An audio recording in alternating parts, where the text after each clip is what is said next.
Buenos días. El Consejo Nacional de Rectores, CONARE, y la Comisión de Decanas y Decanos de Educación, en el marco de la Cátedra Omar Dengo, inauguran este espacio aprobado en el 2019 con el conversatorio Visión sobre las jornadas laborales de los educadores en época de pandemia.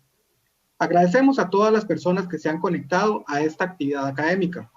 Saludamos a las autoridades y académicos de las diferentes universidades públicas costarricenses, así como al señor presidente del ANDE, don Gilberto Cascante. Agradecemos también a las personas que se han conectado mantener sus micrófonos y cámaras apagadas. Asimismo, les comentamos que esta actividad está siendo grabada.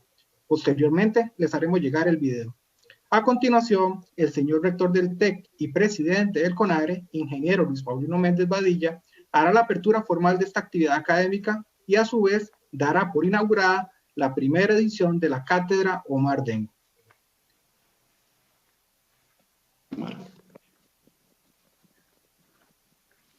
Muy buenos días a todas y todos.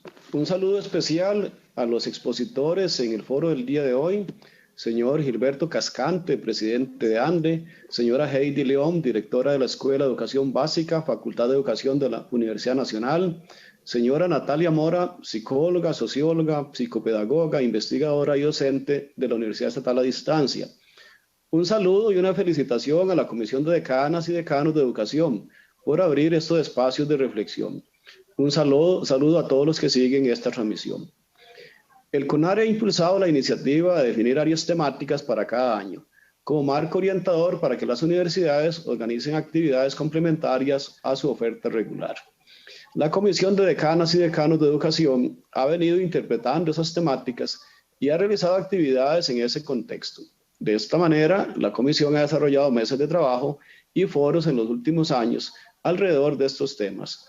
Así, por ejemplo, se ha llevado a cabo la presentación de proyectos y mesas de trabajo sobre autonomía universitaria en el 2018 y el contexto de la formación docente en el año de las universidades públicas por la igualdad de género, la no violencia y una sociedad más justa en el 2019.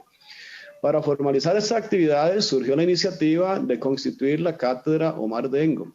Esta cátedra se convierte en un espacio formal para la discusión, reflexión y análisis de los desafíos de la formación de profesionales en educación a nivel país. Asimismo, acordó este año tomar la solicitud que planteó CONARE en la temática de derechos humanos. La cátedra lleva por nombre Omar Dengo para resaltar a este educador costarricense declarado benemérito de la patria en 1969. Omar Dengo, en su corta estancia en esta vida, dejó una huella imborrable en el sistema de educación costarricense. Hoy es un día especial, pues se da la apertura a la Cátedra Omar Dengo con 2 foros en el marco de la docencia en la presencialidad remota, desafíos en el año de las universidades públicas por la salud mental.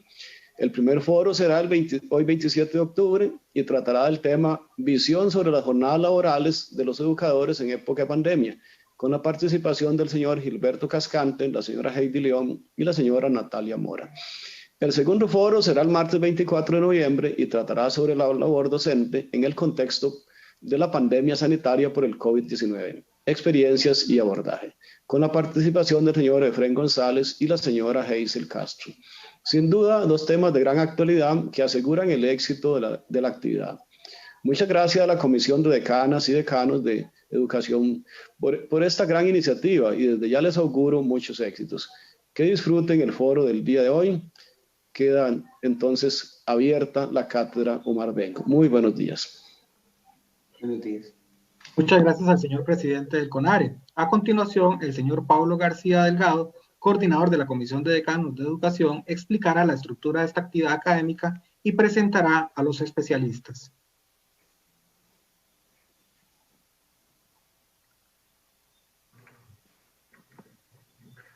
Muy buenos días. Buenos días a todos por su compañía, a don Luis Paulino Méndez, presidente del CONARE y rector del Tecnológico de Costa Rica, por sus palabras y por dar por inaugurado la Cátedra Omar Dengo que hemos planteado desde la Comisión de Decanas y Decanos del CONARE. Muchas gracias a los expositores del día de hoy que nos están acompañando y a cada uno de ustedes que nos siguen en esta actividad. Estos encuentros académicos tienen como marco general la docencia en la presencialidad remota, desafíos en el año de las universidades públicas por la salud mental. Y derivado de esto, hoy tenemos el foro La visión de los laborales de los educadores en época de pandemia. Nos van a acompañar como expositores el doctor Gilberto Cascante Montero, la máster Heidi León Arce y la licenciada Natalia Mora Navarrete, quienes tendrán cada uno un espacio de 20 minutos para realizar su exposición. Al final de las 3 presentaciones, se va a habilitar un espacio para las preguntas. Para esto, les solicitamos que durante el desarrollo de cada una de ellas, pueden escribir sus comentarios o consultas por medio del chat. Posteriormente se estarán tomando las consultas que hayan efectuado del chat para cada uno de los invitados. En el caso de que sean dirigidas a alguno de ellos en particular, les solicitamos que nos indiquen cuando escriban en el chat a quién se le dirige la pregunta. Esta es una actividad que está siendo grabada. Les agradecemos que en el transcurso de la misma su cámara y micrófono permanezcan apagados. Vamos a dar inicio con estas exposiciones con la presentación del señor Gilberto Cascante Montero, quien es doctor en Educación Latinoamericana de la UNED, máster en Retardo Mental de la Universidad Estatal Pedagógica de San Petersburgo. También tiene una maestría científica en Logopedia, Terapia del Lenguaje de la Universidad Estatal San Petersburgo, una maestría académica en Administración Educativa de la Universidad Castro Carazo.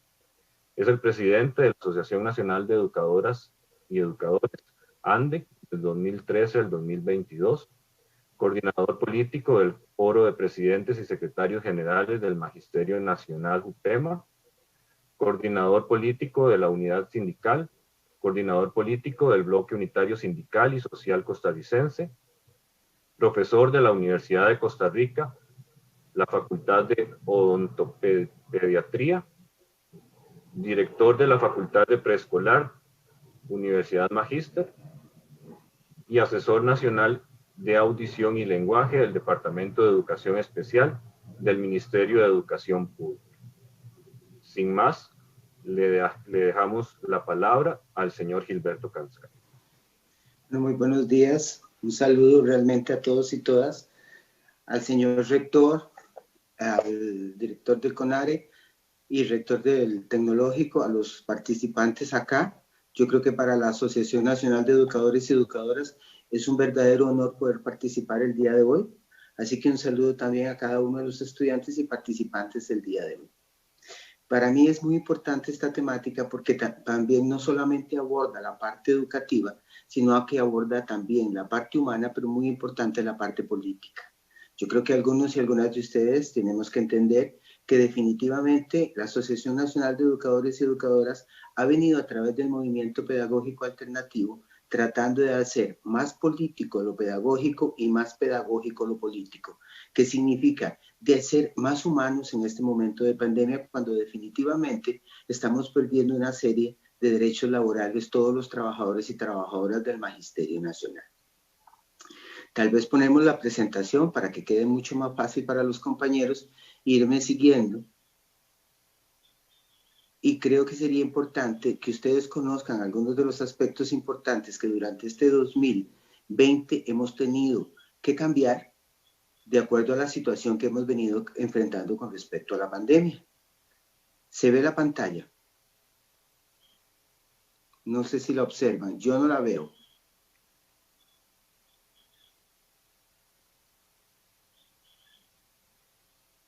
No, ¿verdad? No se puede pasar.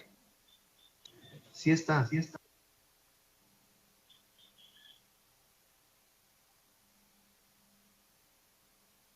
Bueno, me imagino que la pantalla la irá a pasar Carol.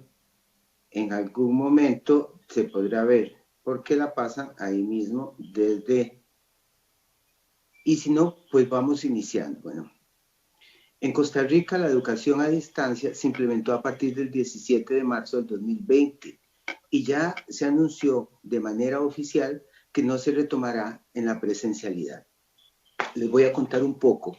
Nosotros nos reunimos al inicio de la pandemia con la señora ministra de Educación, doña Giselle Cruz, y establecimos la Junta Paritaria de Relaciones Laborales, que definitivamente, para poder cumplir con el convenio centroamericano de los 200 días, íbamos a tener que establecer que algunos días específicamente no se iban a poder dar como los congresos. Ustedes vieron que el Ministerio de Salud no permitía se hiciesen los congresos del Magisterio Nacional, y entonces los días de congreso se tomaban para la virtualidad y prácticamente nos daban un día para hacer un encuentro virtual como cada una de las organizaciones. La ANDE es la organización que durante los últimos 7 años ha venido haciendo lo que se llama actividades paralelas virtuales. Son 4 días donde los docentes miércoles, jueves, viernes y sábado entran a la virtualidad desde hace 7 años. O sea, la virtualidad no fue algo que nos agarró tampoco de sorpresa a las organizaciones sociales del Magisterio Nacional, sino que en ese momento, para poder establecer y que no se mandase a los docentes a la casa, como había sucedido en la empresa privada, se establece un convenio con el Ministerio de Educación de que se elaborarían 157 días, pero no 200, de acuerdo al convenio centroamericano, lo cual nos dejaba con la gran dificultad y la gran disyuntiva de que UCAEP, la Unión de Cámaras, estaba solicitando que los docentes fueran enviados a la casa al inicio de la pandemia y que se cerrase el curso lectivo. No sé si lo recuerdan ustedes, eso estaba en marzo prácticamente, que eran lo que solicitaban, y empezaron las críticas con respecto a la educación de este país y a decir que no estábamos listos para entrar a la virtualidad y que era mejor mandarlos a la casa. Entonces logramos hacer ese acuerdo con el Ministerio de Educación de que se quitaran congresos, capacitaciones de las organizaciones y que quedase el curso lectivo prácticamente en 157 días, pero que no se tocase el salario de los y las educadoras. Una vez que logramos esto, prácticamente entramos a un proceso de análisis, y ese proceso de análisis fue uno de los aspectos que más nos afectó, y específicamente el aspecto que más afectó en ese proceso de análisis fue que algunas jefaturas prácticamente del Ministerio de Educación y la Contraloría General de la República nos indican. Ustedes saben que los docentes, por ir a una zona de menor desarrollo o de desarrollo insalubre, como se dice, índice de desarrollo social, y el que lo establece prácticamente, estas zonas las establece el estudio del Mideplan, el cual se actualiza cada 5 años. Entonces, las zonas de más bajo desarrollo se paga prácticamente un incentivo por ir. Como entramos en la virtualidad del 17 y prácticamente solo se había trabajado un mes, la Contraloría General de la República estableció que no se le pagaría a los docentes el índice de desarrollo social. ¿Qué significaba? Este era un porcentaje importante que no recibirían. Se pagaba en 3 tractos. Un tracto en el mes de octubre, por trabajar una zona insalubre, un tracto en el mes de noviembre, y un tracto en el mes de diciembre y un tracto en el mes de febrero. Esos 3 tractos eran parte del salario de los educadores que trabajaban en zonas de muy bajo desarrollo. ¿Qué sucedió? Esto sucedió que los salarios de los educadores se viniesen abajo, así como las condiciones económicas de muchísimos de ellos, puesto que ustedes saben que muchos de ellos se trasladaban a zonas de muy bajos recursos económicos para poder continuar y dar la labor docente que requiere el Magisterio Nacional. Durante este periodo se ha trabajado prácticamente de forma mixta, ya se ha trabajado de forma virtual y se ha trabajado a distancia. ¿Qué sucedió? Muchísimos y algunas jefaturas irrespetaron su derecho a la desconexión virtual. Este fue uno de los primeros problemas que tuvimos. Entonces, muchísimas jefaturas, como directores, supervisores y algunos asesores, empezaron a entrar en la vida de los educadores 24 horas. Esto se nos vio reflejado en los chats, que prácticamente muchos docentes se quejaban de que los directores o los supervisores los llamaban a cualquier hora del día dándoles indicaciones, lo cual no se podía. Entonces, por medio de la Junta Paritaria de Relaciones Laborales, indicamos que se tenía que establecer un horario de trabajo. Otra de las grandes dificultades que teníamos en este periodo de pandemia, que inicia a partir del 17, es que la educación no se consideraba dentro del teletrabajo. Y al no considerarse dentro del teletrabajo, las conductas o los aspectos que regulaban el teletrabajo no eran los mismos para el proceso educativo y no eran los mismos para los educadores. Y hemos tenido que venir adaptando algunas de las cosas con el gobierno a través de la señora ministra y la Junta Paritaria de Relaciones Laborales para que los educadores y educadoras no se vean amenazados con su labor docente, ni mucho menos maltratados. Si en algún momento me ven que vuelvo a ver hacia abajo es porque voy viendo la presentación que no les pudieron pasar, pero yo creo que en algún momento podemos tal vez enviárselas después. Luego, la jornada laboral se ha convertido en un 24/7. Ah, perfecto. Yo creo que ahora sí se ve reflejada, ¿verdad? Entonces veamos la segunda diapositiva. Muy bien. La segunda diapositiva es... Aquí está. En el punto número 3, la jornada laboral se ha convertido en un 24/7, lo que ha llevado a muchos docentes al borde de la desesperación y el agotamiento. Esto nos produjo que a muchísimos docentes se quejaran ante las organizaciones sociales del Magisterio Nacional, produciendo que la Junta de Relaciones Laborales del Ministerio de Educación se reuniera de nuevo con el asesor de la ministra, don Pablo Zúñiga, e hiciésemos una comisión que se llama Comisión de Carga Laboral, porque ya teníamos carga laboral docente en la presencialidad, pero ahora nos estábamos enfrentando a un nuevo fenómeno, que era la carga laboral dentro de la virtualidad y la educación a distancia. Siguiente, por favor. En las mañanas, ustedes saben muy bien que se atiende a los estudiantes con condiciones óptimas para la educación virtual. En la tarde se atiende a los estudiantes con condiciones medianamente óptimas de internet y computadora. Y en los hogares de menores recursos, especialmente en zonas rurales, urbano-marginales, los estudiantes pueden revisar y consultar en horas de la tarde o de la noche. Y en los hogares más pobres, donde no hay internet ni celular, el docente trata de mantener una comunicación presencial. ¿Esto qué nos generó? Nos generó que algunas zonas definitivamente en todo el país no iban a poder entrar a la virtualidad y iban a requerir de que el docente se trasladase por lo menos una vez cada 15 días, y esto nos sucedió sobre todo en los territorios indígenas, donde el docente no podía llegar con los mecanismos tecnológicos para el proceso de educación, sino que tenía que trasladarse, dejar el cuadernillo de trabajo o dejar los documentos y venir a revisar prácticamente una vez al mes.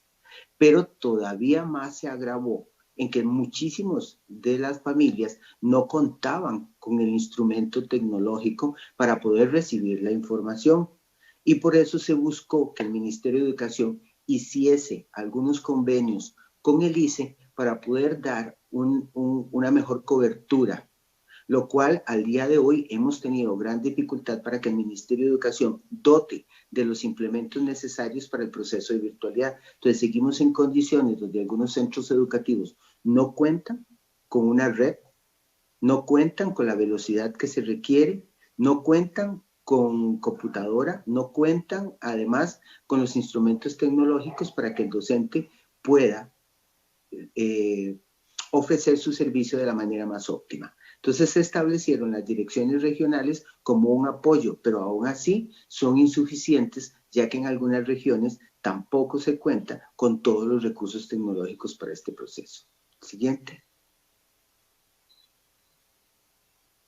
Luego tuvimos amenazas en contra del trabajo y el esfuerzo de los educadores y de las educadoras. Se eliminó por completo el ajuste por costo de vida.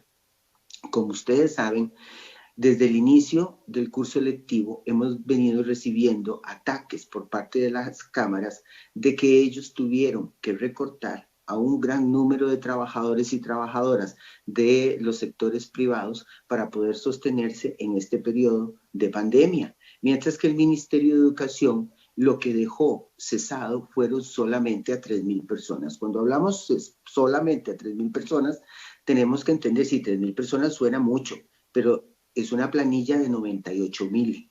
Entonces, 3.000 personas fueron aquellos casos en que fueron nombrados prácticamente y cesados en el mes de abril, y que muchos de ellos estaban haciendo algún tipo de periodo en que la docente podía estar embarazada o que la docente estaba enferma. Entonces, no eran propiamente docentes de tiempo completo del Ministerio de Educación. Esto produjo grandes críticas a través de las cámaras empresariales, donde se decía que específicamente los docentes éramos una clase de privilegio, cuando esto no es cierto. Realmente hemos tenido gran dificultad para sostener el proceso educativo en la virtualidad, pero manteniendo las condiciones salariales de los y las trabajadoras del Magisterio Nacional. Entonces, ustedes vieron que prácticamente se eliminó el aumento de salario por costo de vida, el cual se hacía de manera semestral y se congeló por prácticamente 4 años. En este momento no tuvimos reajuste salarial del 2020 y no habrá reajuste salarial tampoco del 2021. Entonces, ¿qué significa? Antes los reajustes salariales no habían sido muy altos, pero de alguna manera le daban un incentivo económico a los trabajadores y trabajadoras del sector público para que pudiésemos mantenernos de acuerdo al aumento y el cambio del dólar. Luego, se eliminó el derecho a la anualidad por 2 años. Esto acaba de suceder en la Asamblea Legislativa el día que los diputados regresaron a la Asamblea Legislativa, al nuevo edificio. Había ya un proyecto de ley que iba a segundo debate, donde se congelaba y se eliminaba prácticamente la anualidad tanto del 2021 como la del 2022. ¿Por qué la del 2020 no pudieron eliminarla? Porque la del 2020 entró dentro del presupuesto del 2019. Entonces, la del 2020 será pagada con presupuesto del 2019, pero la del 2021 era con presupuesto del 2020. Entonces, por eso se elimina 21 y 22, para que más o menos quede entendible por qué fue eliminada. Luego, a partir número 3, que no habría dinero para el pago del aguinaldo y el salario escolar. Bueno, nosotros, como ustedes saben, acabamos de firmar una tercera convención colectiva con la señora ministra de Educación y el señor presidente de la República, don Carlos Alvarado, donde se establece y se regula que se tiene que pagar durante el 2020 tanto el salario escolar como el aguinaldo, que es un derecho de los y las trabajadoras en este país. Y también se resguarda el índice de desarrollo social para el 2021, que será pagado de manera distinta, puesto que ya no será con base en el estudio del Mideplan, sino un nuevo estudio que tiene el Ministerio de Educación, el cual abarca muchísimas otras regiones y además abarca no solamente a docentes, sino también a administrativos docentes. Esto también produjo que, por supuesto, las cámaras empresariales dijesen que el Magisterio Nacional, ustedes han visto la crítica que hemos tenido con respecto a la convención colectiva, tratando de defender que los derechos de los trabajadores, el aguinaldo y el salario escolar no desaparezcan en este pago. ¿Por qué? Ustedes, tal vez, empecé con la pérdida de derechos, pero ustedes saben que el docente ha venido perdiendo una serie de procesos emocionales en este último año, y tal vez en los últimos 30 años en Costa Rica el docente ha venido bajando su categoría emocional a la hora de trabajar. No se considera un profesional de alto nivel, es maltratado en muchísimas de las regiones y en muchísimos casos, muchísimos de estos docentes no se encuentran valorados. ¿Qué fue lo que sucedió? Automáticamente, con la pandemia, esto aumentó el proceso, y si ustedes lo ven a través de los medios de comunicación, se ha dicho que los docentes, con la convención colectiva, lo que estamos es tratando de tener privilegios en un momento de muchísima dificultad, cuando no es cierto. La mayoría de los docentes tienen salarios sumamente bajos y los salarios del Ministerio de Educación tampoco son los más competitivos del mercado. Entonces, por cada moneda o por cada elemento que le quiten componente salarial al salario de ese docente, va a afectar la calidad de vida y la parte emocional de ese docente, lo que cual se va a ver reflejado en el proceso a la hora de ofrecer el servicio educativo a los estudiantes. La siguiente, por favor. Luego, la firma de la tercera convención colectiva ha significado ataques viscerales por parte de la prensa y sectores políticos, como les decía. Uno de los aspectos que más nos ha afectado dentro de la convención colectiva en la virtualidad es que ustedes saben muy bien que en esta tercera convención colectiva le damos apertura a 4.000 trabajadoras y trabajadores de los comedores estudiantiles. Para nosotros son parte importante del proceso educativo de los y las estudiantes en este país. Vemos a los trabajadores y trabajadoras de los comedores como parte de ese proceso educativo y lo que vienen, estas 4.000 nuevas plazas, no son plazas propiamente nuevas, son plazas que el Ministerio de Educación ya tenía, pero estaban en manos de las juntas administrativas.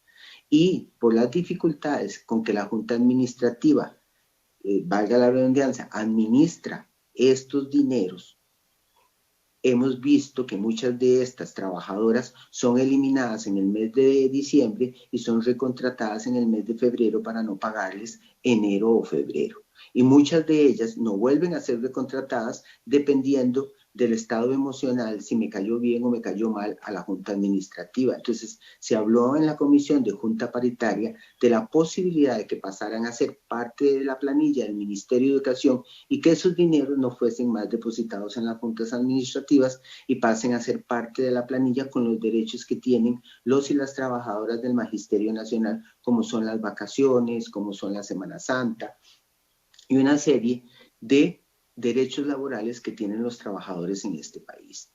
Otro aspecto importante es que, no sé si ustedes también están enterados, que la Procuraduría General de la República había solicitado se nominalizara todos los componentes salariales de los trabajadores del sector público, lo que al nominalizarlos el salario se hacía o se reducía un poco más.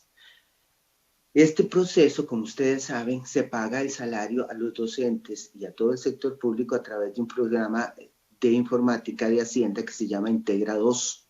Integra 2 no podía ser movido porque si se mueve un componente de Integra 2, se movían los componentes de los salarios de salud, de educación, de justicia, que se pagan todos, todo el sector, la planilla del sector público se paga el mismo día. Entonces, para poderlo nominalizar, se tuvo que hacer una serie de cambios y hasta hace poco se logró nominalizar completamente los componentes del salario. Entonces hay una crítica de que los docentes debían dineros, puesto que la ley de nominalización había aparecido en el 2019 y ellos no habían pagado estos dineros al 2020. No es así, sino que los docentes no los pagaron porque nunca fueron deducidos, porque el Ministerio de Educación no podía hacer la deducción porque no tenía el programa Integra 2 ya establecido para hacer o para eliminar ese tracto del salario de los trabajadores, por lo cual esto no es una deuda del trabajador, es una insuficiencia que tuvo el Ministerio de Hacienda para realizar este cobro. En la Asamblea Legislativa aún circulan proyectos como el de empleo público y reducción de jornada laboral, lo cual nos preocupa muchísimo. Uno de estos aspectos es el que Víctor Morales Mora, el representante político del PAC en la Asamblea Legislativa, tiene un proyecto establecido o llamado Proyecto de Ley de Empleo Público, donde prácticamente tiene aspectos que deterioran muchísimo los componentes salariales de los trabajadores. Los nuevos trabajadores, si pasa este proyecto de empleo público, entrarán ya no con las condiciones del Magisterio Nacional, sino que entrarán con el salario único, con la evaluación por desempeño, prácticamente la eliminación de la carrera profesional, los títulos académicos solo tendrán un valor de 5 años y hay una serie de aspectos y elementos que el mismo proyecto de empleo público lo que hace es prácticamente deteriorar la carrera profesional de los trabajadores y trabajadoras del sector de la educación, lo cual nos preocupa muchísimo, ya que en época de pandemia muchísimos de los educadores y educadoras por temor a salir a la calle no han podido defender cómo deberían defender algunos de estos proyectos de empleo público en la Asamblea Legislativa por temor a salir a la calle. Siguiente. Luego, Costa Rica, alrededor del 90% del estudiantado que asiste a los niveles de preescolar, primaria, secundaria, lo hacen en el sistema público. Y ustedes han visto que para el próximo año esta cifra podría aumentar, dado que muchos que pagaban educación privada perdieron las condiciones económicas. Bueno, aquí venimos a un análisis ya más sociológico y político. Muchísimas familias en este momento, Costa Rica se convirtió en un país muchísimo más pobre del que ya era, con una desigualdad social muchísima mayor. Nos hemos convertido en el tercer país de América Latina más desigual, tercer país, perdón, del mundo más desigual. Así que el presupuesto para el 2021 para educación tampoco, si ustedes lo vieron, muestra ningún incremento. Entonces, posiblemente para el 2021 tendremos más cantidad de estudiantes, pero tendremos menor dinero para el pago de educadores y educadoras, infraestructura y lo que requiere el funcionamiento del Ministerio de Educación. Por lo cual, ustedes saben que para el 2021 tendremos todavía algunos rezagos y algunas cosas que nos va a dejar la pandemia a la hora de iniciar el curso lectivo cuando se pueda, porque todavía en la reunión de Junta Paritaria de Relaciones Laborales con la señora ministra, los asesores jurídicos, no se ha visto o no se vislumbra una entrada del curso lectivo ni siquiera para el mes de febrero, porque tendríamos que ver qué condiciones sanitarias y en qué condiciones podría estar el Ministerio de Educación y los centros educativos para el 2021 y con qué condiciones presupuestarias podría abrir este curso lectivo. También tendríamos que ver la planilla del Ministerio de Educación para el 2021. Como ustedes saben, se acaba de discutir el presupuesto de educación y se hicieron algunos recortes. Entonces, eso va a afectar también en la contratación de algunos docentes para el año 2021. Entonces, son muchas las cosas que hay que tomar y hemos estado pagando lo que se llama el régimen obligatorio de pensión, el ROP. Y después de una visita de doña Rocío Aguilar a la Asamblea Legislativa, el ROP que se devolvía a los trabajadores una vez que se pensionaban, donde era, sea como sea, eran 7, 8, 10 millones a los trabajadores y otros recibían hasta 20 o 30 millones dependiendo del salario que tuviesen en los últimos años, ya no será devuelto de esa manera. A partir de este momento, cualquier trabajador que se pensione a enero del 2021 recibirá el régimen obligatorio de pensión, el ROP, en 3 tractos. Un tracto en el momento en que se pensiona, 2021, otro tracto en el 2022 y otro tracto en el 2023. Y una vez, después si la persona se pensiona después del 1 de enero del 2021, entonces será del 2021 al 2030, se divide por el número de meses y se paga el ROP, el régimen obligatorio de pensión, o el dinero que has venido ahorrando en la aseguradora. Por lo general la mayoría lo tienen en Vida Plena, Banco Popular o Banco Nacional, y ese dinero te lo deberán por el número de meses hasta el 2030. Eso significa que el dinero tuyo que fue ahorrado en el régimen de pensión obligatoria será dividido y será entregado cuentagotas. Tampoco lo van a sentir de aquí al 2030 muchísimos educadores y educadoras, y eso también nos preocupa porque igual va a deteriorar la calidad de vida de los trabajadores y trabajadoras del Magisterio Nacional.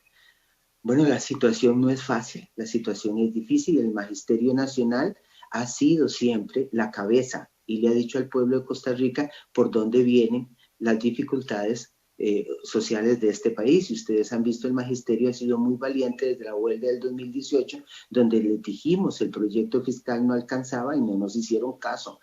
3 años después nos dicen, perdón educadores, pero ya desgraciadamente muchísimas de las cosas que en el 2018 ya habíamos dicho que iban a pasar, están sucediendo en este momento y desgraciadamente vamos a tener que seguir defendiendo derechos de los y las trabajadoras del Magisterio Nacional.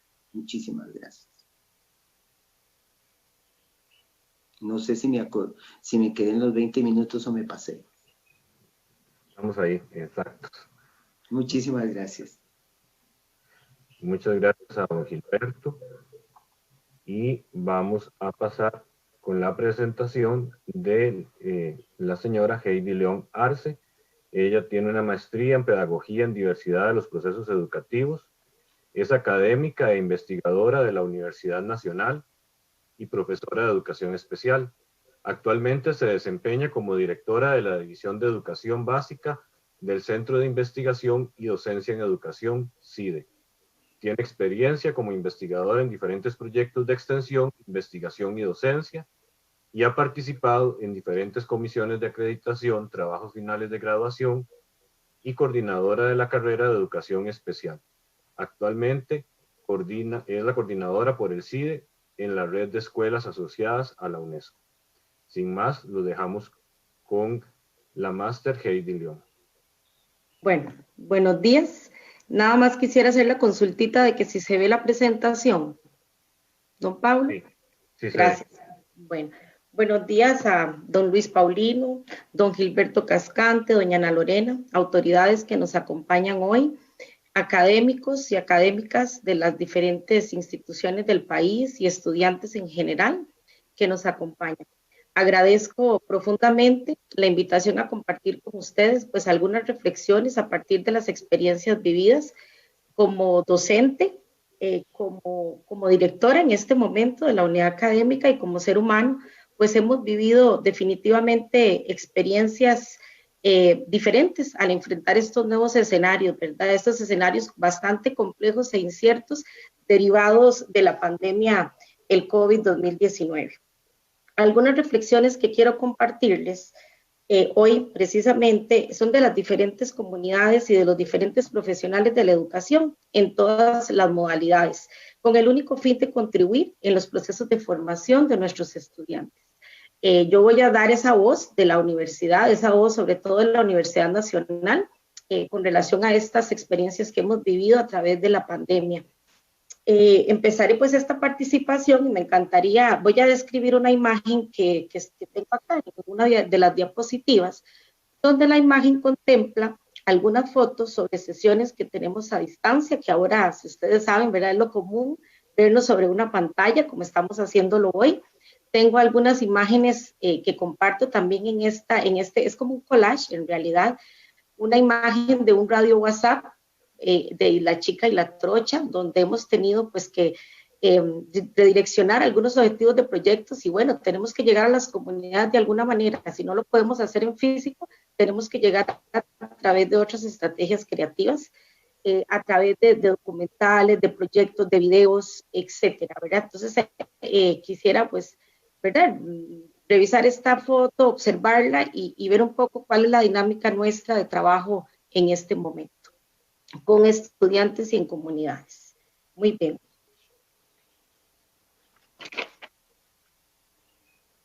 A partir de esto, compañeros, definitivamente en este año 2020, que nos ha traído una serie de cambios inesperados en estos tiempos de pandemia y este confinamiento social, definitivamente nos sitúa en una realidad y nuevos escenarios.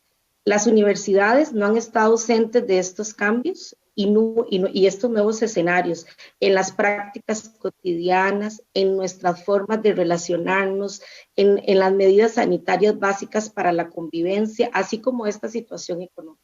No cabe duda que en esta pandemia nos ha demostrado tal vez ese frágil sistema educativo, carente muchas veces de estas habilidades tecnológicas, de una sociedad poco humanizada, poco solidaria, en el entendido que las universidades nos encontramos en un proceso de aprendizaje frente a este actual escenario.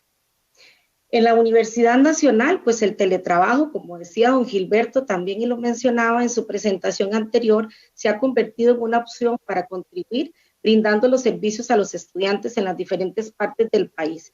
Pues en definitiva, compañeros, la educación como derecho fundamental debe llegar al país a través de esa presencialidad remota.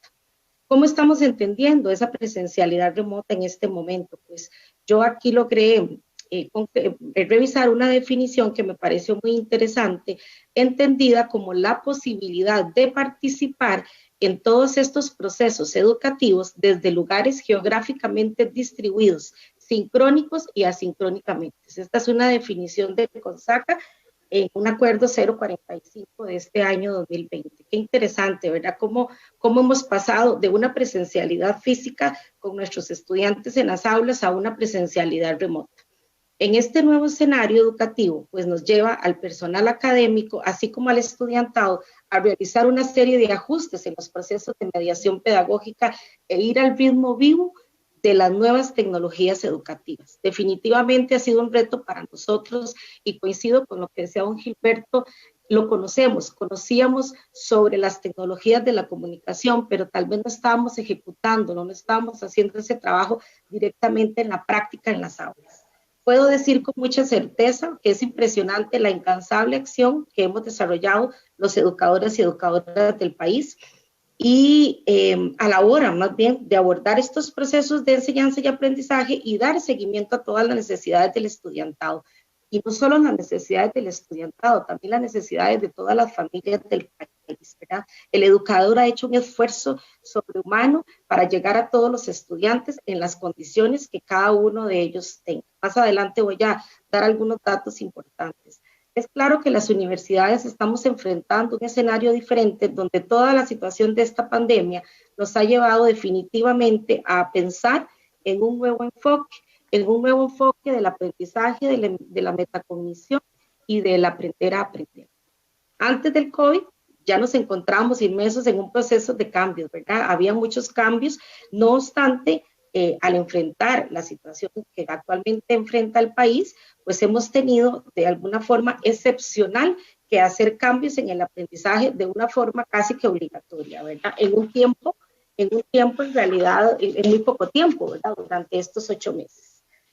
A partir de esto, quisiera entonces, compañeros, invitarlos a reflexionar en algunas preguntas que yo misma como docente me he planteado. Si hemos visualizado una nueva forma de educación, si nos estamos replanteando una nueva visión de ese aprendizaje, de las tecnologías y del bienestar en general, que es tan importante. ¿Cómo nos hemos reinventado cada uno de los educadores para comprometernos con el desarrollo de un futuro mejor para el estudiantado, para nosotros mismos y para la humanidad en general? Si observamos estas preguntas, creería yo que ahí nos vemos, ¿verdad? Nos visualizamos definitivamente cómo nos hemos reinventado, cómo hemos logrado ser personas creativas y cómo hemos llegado pues a enfrentar esta situación que vivimos y dar al estudiantado ese apoyo y a los estudiantes en el aula y en general ese apoyo que se requiere. En este sentido, les quiero compartir con ustedes sobre esos cambios que hemos experimentado en estos 8 meses, ese cambio radical. Y si soy más precisa, como dice mi jefa, en 15 días pasamos de esa presencialidad física en las aulas a una presencialidad remota. En marzo tuvimos que hacer cambios inesperados y, por ejemplo, en el CIDE tuvimos que hacer una revisión de ajustes metodológicos en los programas de los cursos que nos llevó a entender esa docencia de forma inmediata sin la presencia física de los estudiantes y con el apoyo de herramientas tecnológicas y trabajo a distancia. Recuerdo en ese momento, que solo para que ustedes vean, describirles un poco lo que vivimos, no podíamos hablar solamente de virtualidad, no podríamos hablar solamente de trabajo a distancia, sino más bien de una presencialidad remota con todos aquellos apoyos tecnológicos. Esto nos llevó a impulsar casi de forma obligatoria la tecnología impregnada de objetivos y significado y de encantarnos a ese maravilloso mundo de las tecnologías de la información y de la comunicación. En los últimos meses, cada uno de nosotros, tanto estudiantes como padres de familia y sus familiares, han experimentado una nueva dinámica laboral y una nueva dinámica familiar. En mi caso, y creo que en el de muchos de los que estamos hoy compartiendo pues este foro tan interesante, el teletrabajo es parte de la dinámica familiar. En medio de las clases sincrónicas, en medio de las clases sincrónicas nuestras, de nuestros hijos, de la planificación, del almuerzo, de la dinámica propia, ¿verdad? En el hogar que todos vivimos, de esa planificación de cursos, de todos los procesos administrativos, en ese escenario yo debo decir que la mujer se le duplica esa labor. Ya que la carga en ese puesto administrativo y asumiendo estas tareas en el hogar, el cuidado de sus hijos, etcétera, ha sido un trabajo de verdad extraordinario. Y yo como mujer puedo decirlo y defenderlo. Más adelante les voy a compartir qué interesante. Un dato de la universidad dice que el 58.1% de las docentes que trabajamos en la universidad somos mamás.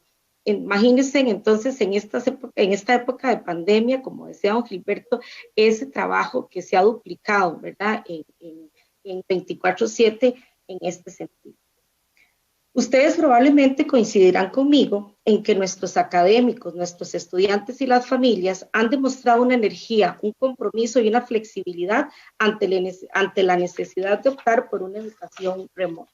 En estos 8 meses, definitivamente, hemos tenido que innovar, hemos tenido que aprender, hemos tenido que aprender a desarrollar un buen papel como mediadores en ese recorrido didáctico creativo, ¿verdad? Hemos tenido que aprender en ese recorrido a tener mucha creatividad, hemos realizado videos, hemos utilizado diferentes herramientas estratégicas, diferentes herramientas virtuales, hemos tratado de estar con nuestros estudiantes conectados a través de clases sincrónicas y asincrónicas, teniendo a nuestros estudiantes motivados y que de verdaderamente estos estudiantes encuentren un verdadero significado en este proceso de enseñanza-aprendizaje. Podría decirlo con palabras más sencillas, que para algunos que empezamos a adentrarnos en un territorio conocido, pero poco explorado.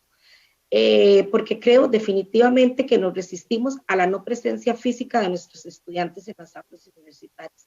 Definitivamente la pandemia nos está haciendo reflexionar sobre este tema. Sin duda alguna, todo este proceso nos ha llevado a reflexionar en ese cambio de mirada que debemos tener en la formación universitaria. Todo un desafío en cuanto a las brechas digitales y responder a esas necesidades del contexto, descubriendo nuestras propias fortalezas. Quiero compartirles que me pareció muy importante en un estudio que hace en el primer ciclo, hace la Vicerrectoría de Docencia. La Vicerrectoría de Docencia de la Universidad Nacional hace un estudio tanto a estudiantes como a académicos, hace un cuestionario de consulta. En el caso del estudiantado, participan 11.522 estudiantes en esta consulta. Y vean ustedes qué interesante, que quiero por eso compartir esta información y los invito a que puedan visitar la página de la Vicerrectoría. Doña Heidi, ¿Qué pasa? Vamos a pasar la presentación desde la sala para que pueda lograrse ver la intérprete del ESCO, porque a la hora de que estamos transmitiendo no se está viendo. Entonces usted nada más me indica siguiente y yo continúo. Perfecto, muchas gracias. Gracias. Entonces, les decía que quería compartir algunos datos importantes de este estudio que hizo la Vicerrectoría de Vida Estudiantil. Solo para tener, ¿verdad?, algunos datos, imagínense ustedes, compañeros, que alrededor de 1.300 estudiantes, de esos 11.522, 1.300 de ellos no tienen una computadora en casa. 5.000 no tienen un entorno adecuado para atender las clases con herramientas tecnológicas. Y casi 3.500 de ellos tienen un internet básico que es compartido con el resto de sus familias, que están recibiendo clases o que están en el teletrabajo. Imagínense qué interesante, ¿verdad? Un poco como don Gilberto también lo mencionaba en su presentación anterior. Tenemos estudiantes, casi 5.000 de ellos con un entorno no adecuado. Nosotros a partir de esto hemos desarrollado muchas estrategias que yo quisiera compartir algunas de ellas. Hemos entregado chips, hemos realizado convenios con el ICE, hemos ido a las casas de nuestros estudiantes a dejar computadoras en préstamo, hemos ido, y no solo las computadoras, sino también hemos contribuido con la alimentación, entre otros temas, ¿verdad?, que pues se han desatado con esto de la pandemia y que hemos encontrado un apoyo para nuestros estudiantes y cómo hacerlo. Son muchas las estrategias que hemos realizado desde la Universidad Nacional y desde el CIDE. Podríamos pasar a la otra diapositiva. Aquí también quiero compartirles algunos otros datos que dice que, por ejemplo, más de 3.400 estudiantes viven en zonas rurales, lo que incrementa la labor de los y las académicos en buscar alternativas y respuestas por las situaciones de conexión que los aquejan. Además, se han comprometido con proporcionar los ajustes metodológicos a estudiantes con discapacidad, que según la encuesta realizada son aproximadamente 283. En el caso específico del CIDE, hemos realizado 206 planes de contingencia, los cuales fueron revisados por sus directores, directoras y por la señora decana. Esto es interesante. Este dato, compañeros y compañeras, definitivamente nos muestra que los estudiantes que están en zonas alejadas han tenido una gran dificultad para poder conectarse. ¿Qué hemos desarrollado aquí? Pues hemos desarrollado estrategias. Nada más les cuento una, que al interno del CIDE, por ejemplo, con el chofer de la que tenemos en el CIDE, hemos enviado paquetes a estudiantes, por ejemplo, en la zona de Talamanca, con guías, con trabajos a distancia. 15 días después, el chofer vuelve a recoger esos trabajos para que el profesor pueda tenerlos y dar seguimiento y revisar. O sea, son muchas las estrategias que definitivamente hemos tratado de incorporar para apoyar a estos estudiantes. Podemos continuar con la próxima diapositiva. Y vean qué interesante, en una encuesta precisamente se reflejan los datos, si no me equivoco, antier o ayer, la universidad, la Vicerrectoría de Docencia también hace una consulta a académicos. Y miren qué interesante los datos que yo les voy a compartir. De 1.698 académicos participan en esta entrevista 988 profesores. Eso refleja más o menos como el 58.50% de la participación. Y algunos datos importantes son: el 63% de la población docente no había tenido la experiencia de impartir clases en modalidades virtuales o bimodales. Vea qué interesante. En 15 días pasamos a esa modalidad, ¿verdad? De la presencialidad física a la presencialidad remota, y el 66% de los académicos de la universidad no teníamos esta experiencia virtual o bimodal. Por supuesto, teníamos otra experiencia vinculada a otras herramientas tecnológicas, al uso del correo, etcétera, ¿verdad? Pero no, ¿verdad? De esta forma como lo consultamos en el cuestionario. Dice además que, bueno, esto me pareció también interesante compartirlo. Un aspecto importante se nota en un incremento de la matrícula en el segundo ciclo para el 2020. Con referencia al segundo ciclo del año anterior, la deserción fue menor al parámetro promedio de ciclos anteriores. Fue menor a un 13%. Vea qué interesante. Aquí esto nos permite reflexionar definitivamente en qué vamos a hacer a partir de esta situación, ¿verdad? De esta nueva forma de impartir la docencia. Pareciera más bien que el estudiante se está viendo, más bien tiene más posibilidades de poder llevar los cursos y matricular. Un 51% de la población docente que respondió es casada y el 28% soltera. Y vean, de esta población casada, el 58.1% tiene hijos. Eso significa, como ¿verdad? Hablaba anteriormente, que hay un trabajo mayormente, digamos, en el caso de las mujeres y las mujeres madres. El 67% de la población que respondió el cuestionario está contratada en una jornada de tiempo completo. Imagínense ustedes, compañeros, ¿verdad? Que los que conocemos la dinámica en las universidades, esa jornada de tiempo completo es alrededor de 2 cursos y 2 proyectos, 3 cursos, un proyecto, o 4 cursos en algunos casos. Eso significa que el tiempo de las 40 horas yo debo dividirlo en esta jornada, y en realidad el trabajo en la docencia a través de la presencialidad remota no ha sido fácil. Y los proyectos aún, sobre todo los proyectos de extensión, hemos tenido que reinventarnos y realizar muchas estrategias para poder llegar a las comunidades. Siguiente, por favor. Dice que les comparto un poquito más de datos. El promedio del 48.2% utiliza conexión por cable TV en su casa de habitación. Y dice que más o menos un 41.3% en ese promedio ya lo utilizan con fibra óptica. Pero vean qué interesante, por lo menos en la Universidad Nacional, un 2.43% de estos académicos menciona que se desplaza a la universidad para conectarse.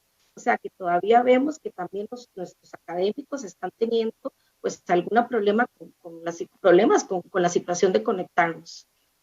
Casi en su totalidad, el 94.5% indicaron que se pudieron desarrollar o migrar cursos. Eso es muy positivo. Casi que todos los cursos de la universidad pudieron migrarse a la presencialidad remota. El 65% de la población docente indica que la asistencia a las clases sincrónicas es un 90%. Vea qué interesante, ¿verdad? Un 90% de los estudiantes están participando en esas clases sincrónicas. Y más del 90% considera que las condiciones son adecuadas y muy adecuadas. Pareciera entonces que los académicos se sienten bien trabajando desde sus casas, haciendo teletrabajo y que sí tienen esas condiciones adecuadas. Dice también que en el mayor porcentaje, el 73.2, disculpen, consideran que más bien el trabajo metodológico más importante con los estudiantes ha sido individualizado, con proyectos de índole individual. Podemos pasar a la siguiente diapositiva.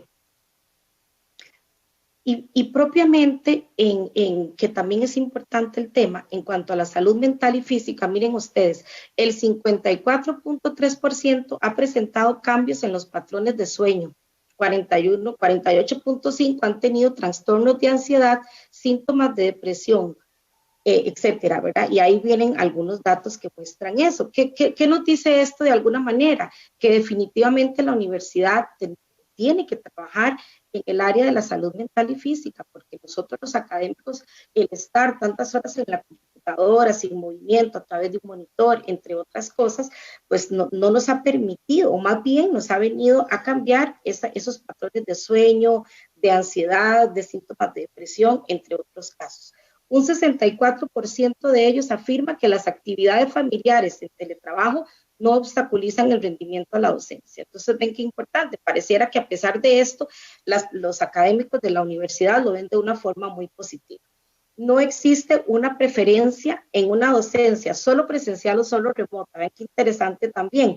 Dice que con el primer criterio se manifestó el 13.2% y con el segundo el 6.1%. En definitiva, los académicos no saben en este momento, no tienen claro si prefieren las clases con presencia física a los estudiantes o prefieren las clases en presencialidad remota. Más bien ellos apuntan, ¿verdad?, a que sea una clase más mixta, ¿verdad? Entonces creo que eso es un tema en el que tenemos que trabajar definitivamente. Más del 92.2% indican que la experiencia les ayudó a conocer aspectos relacionados con las nuevas tecnologías y enfoques de la enseñanza. Podemos pasar a la siguiente diapositiva. Bueno, una vez, compañeros y compañeras, que yo presento estos datos y un poquito toda esta reflexión, pues yo como docente visualizo pues esta visión de las jornadas académicas de los educadores en 3 momentos. Esto es como más una metáfora que quiero pues dejar en la reflexión de cada uno de ustedes. Esos 3 momentos los llamé un momento del columpio, un momento del salto y un momento del vacío. Podemos pasar a la siguiente diapositiva.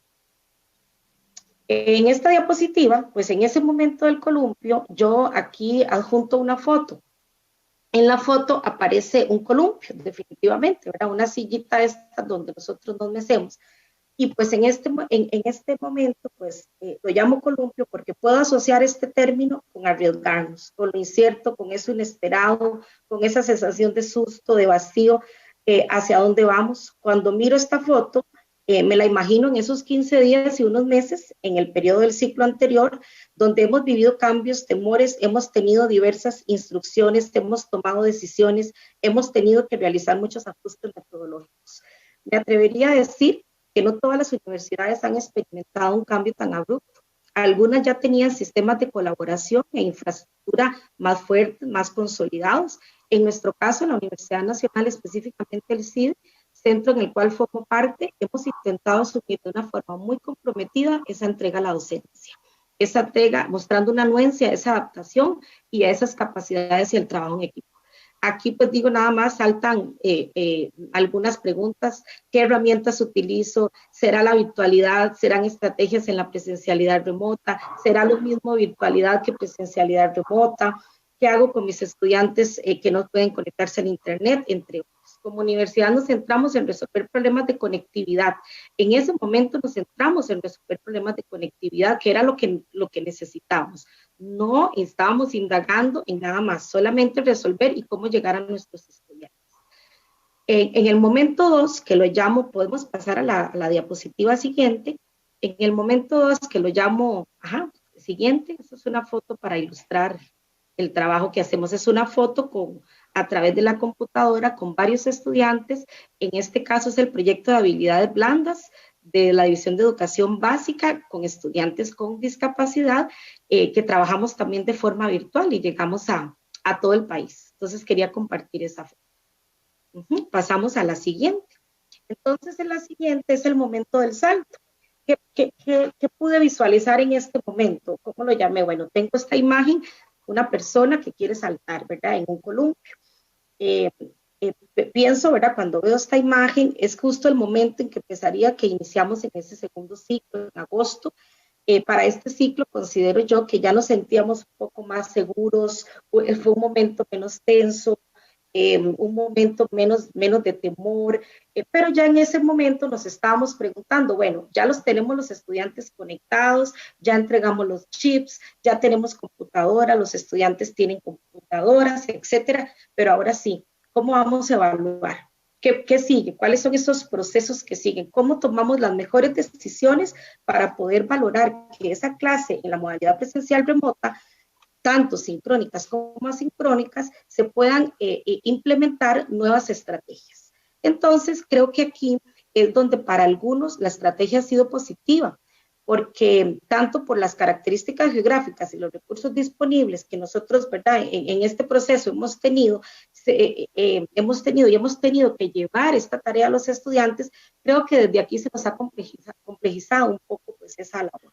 Uno de los mayores desafíos en esa educación remota lo representa esta evaluación que les digo, es todo un reto. Las evidencias de los aprendizajes tienen que ser claras, tienen que cumplir esos objetivos y brindar esa posibilidad de generar capacidades cognitivas, procedimentales y actitudinales.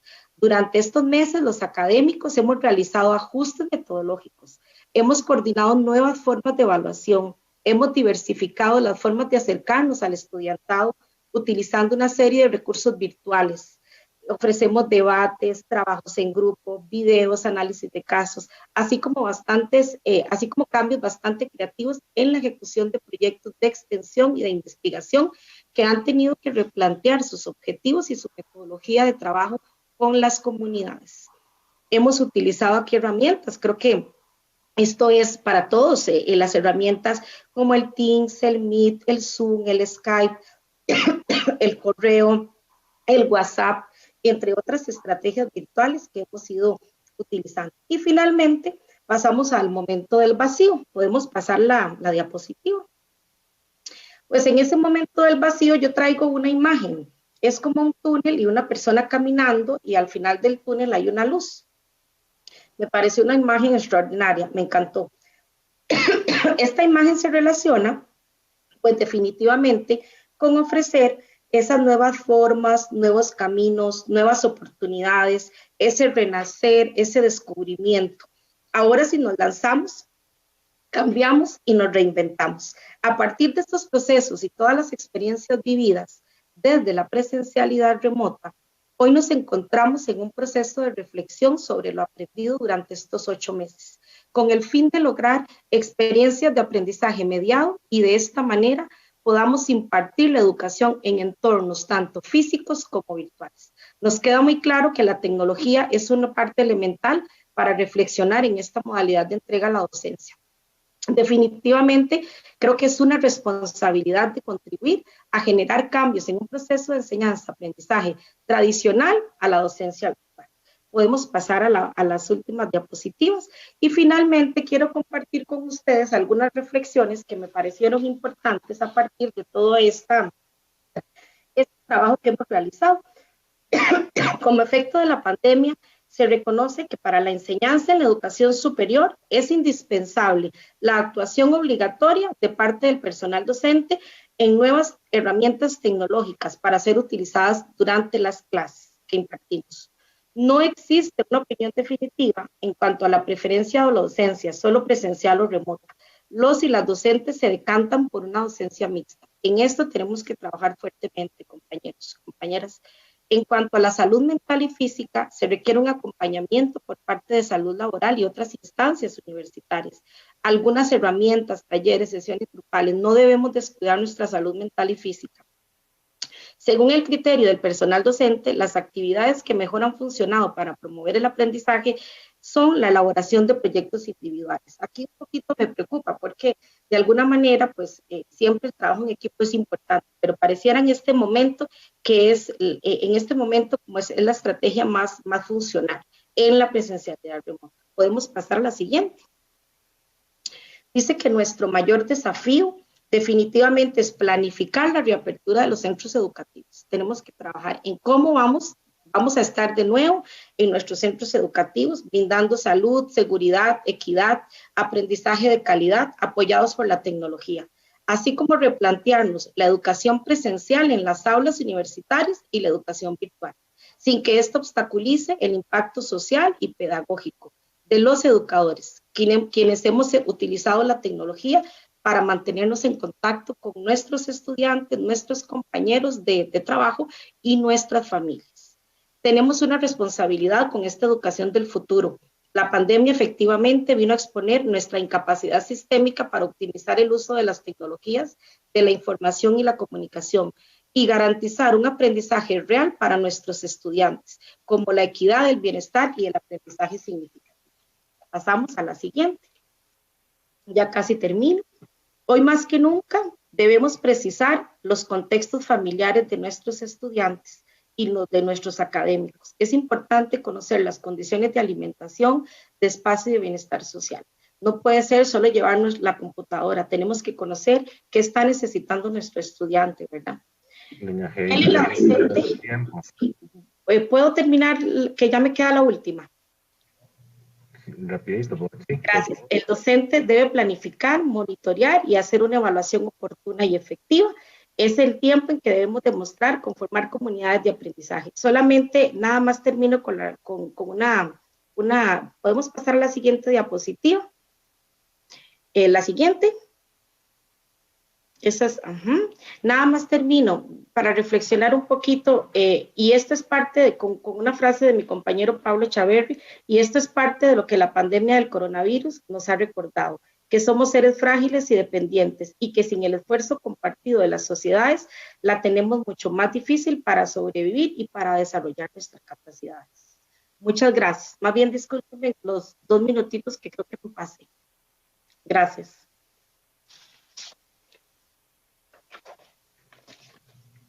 Muchas gracias a doña Heidi por su intervención y vamos a continuar con la participación de Natalia Mora Navarrete. Ella es licenciada en Psicología, Psicopedagogía y Sociología. Actualmente está en proceso de su tesis en la Maestría Académica en Teoría Psicoanalítica en la UCR. Tiene una experiencia profesional como investigadora y docente universitaria de hace más de 12 años. En metodología de la investigación, psicología, psicoanálisis, psicopedagogía y género, clínica privada psicológica y psicopedagógica. Es investigadora del Instituto de Estudios de Género. A continuación nos dejamos entonces con la licenciada Natalia Mora. Bueno, buenos días, un placer. Un saludo muy cordial a don Luis Paulino y por supuesto a mi compañera y compañero expositor, don Gilberto y doña Heidi.